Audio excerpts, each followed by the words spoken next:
Assalamualaikum warahmatullahi wabarakatuh. Perkenalkan, nama saya Raja Septi Anggraini.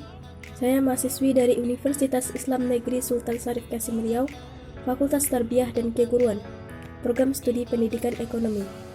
Video ini saya buat untuk memenuhi tugas mata kuliah Ekonomi Makro. Dan materi yang saya sampaikan yaitu materi inflasi. Untuk itu silakan simak videonya sampai habis.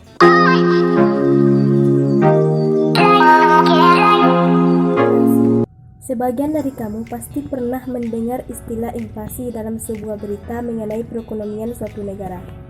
Ya, nggak perlu heran lagi, sebab kondisi ekonomi suatu wilayah di dunia pasti tak terlepas dari inflasi. Dampak yang ditimbulkan pun ternyata bisa mempengaruhi keuangan kita. Oleh karena itu, cukup penting untuk kita memahami apa itu inflasi serta jenis dan penyebabnya. Ya, apa itu inflasi? Inflasi adalah keadaan suatu negara yang sedang mengalami kenaikan harga barang dan jasa dalam jangka waktu yang cukup lama. Selanjutnya yaitu jenis-jenis inflasi. Berdasarkan tingkatnya, jenis-jenis inflasi digolongkan menjadi 4. Yang pertama yaitu inflasi ringan, yaitu peningkatan harga di bawah 10% dalam setahun. Yang kedua, inflasi sedang, yaitu peningkatan harga pada kisaran 10% hingga 30% dalam setahun. Yang ketiga, inflasi berat, yaitu peningkatan harga sekitar 30% sampai 100% dalam setahun. Yang keempat, hiperinflasi, yaitu tergolong inflasi tak terkendali, di mana peningkatan harga lebih dari 100% dalam setahun. Jika dilihat dari sumbernya, jenis-jenis inflasi ini dibagi menjadi 2. Yang pertama, domestic inflation, yakni inflasi yang disebabkan faktor-faktor dari dalam negeri. Yang kedua, imported inflation, yakni inflasi yang berasal dari luar negeri atau perdagangan bebas. Selanjutnya, penyebab inflasi. Tingkat inflasi tidak hanya ditandai oleh adanya peningkatan harga kebutuhan sehari-hari, entah itu jasa maupun barang. Akan tetapi ada pula beberapa penyebab inflasi lainnya. Yang pertama, tingginya permintaan. Salah satu penyebab inflasi adalah tingginya permintaan barang dari masyarakat, namun kebutuhan tersebut tidak tersedia, sehingga kondisi ini menyebabkan terjadinya kelangkaan. Akibatnya perusahaan tidak mampu memenuhi permintaan. Yang kedua yaitu kenaikan biaya produksi. Salah satu penyebab inflasi adalah karena peningkatan biaya produksi. Ini dikarenakan bahan baku yang dipakai menjadi langka akibat permintaan terhadap suatu barang meningkat. Maka dari itu, kenaikan biaya produksi terjadi untuk memaksimalkan ketersediaan permintaan. Yang ketiga, peningkatan uang yang beredar. Uang yang beredar di masyarakat menjadi peran penting dalam menentukan harga di pasar.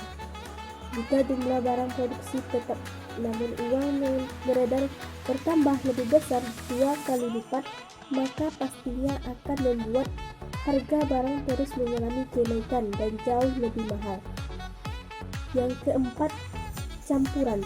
Inflasi juga disebabkan oleh kenaikan permintaan dan penawaran.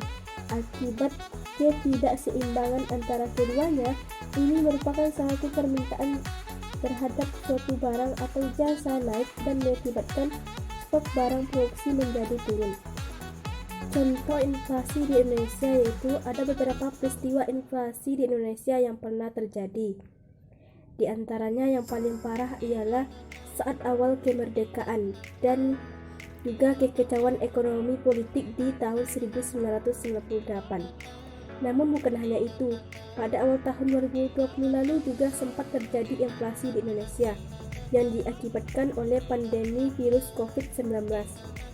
Saat itu harga masker melambung tinggi dan pesat, bahkan hingga 10 kali lipat jauh lebih mahal dibandingkan harga normal sebelum pandemi terjadi.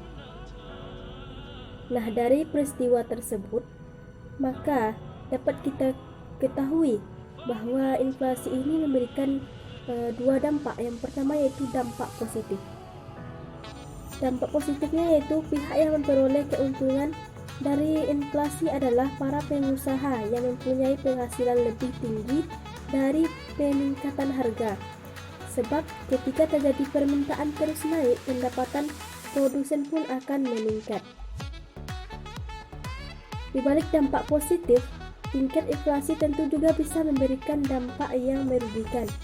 Yang pertama, perekonomian suatu negara menjadi tidak stabil, permintaan barang terus mengalami peningkatan di masyarakat, biaya ekspor terus melonjak, sehingga membuat devisa negara menurun.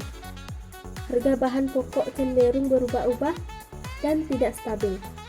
Namun terlepas dari itu, tentunya terdapat cara mengatasi inflasi yang bisa dilakukan, seperti menetapkan kebijakan fiskal, yaitu mengatur kembali penerimaan serta pengeluaran pemerintah.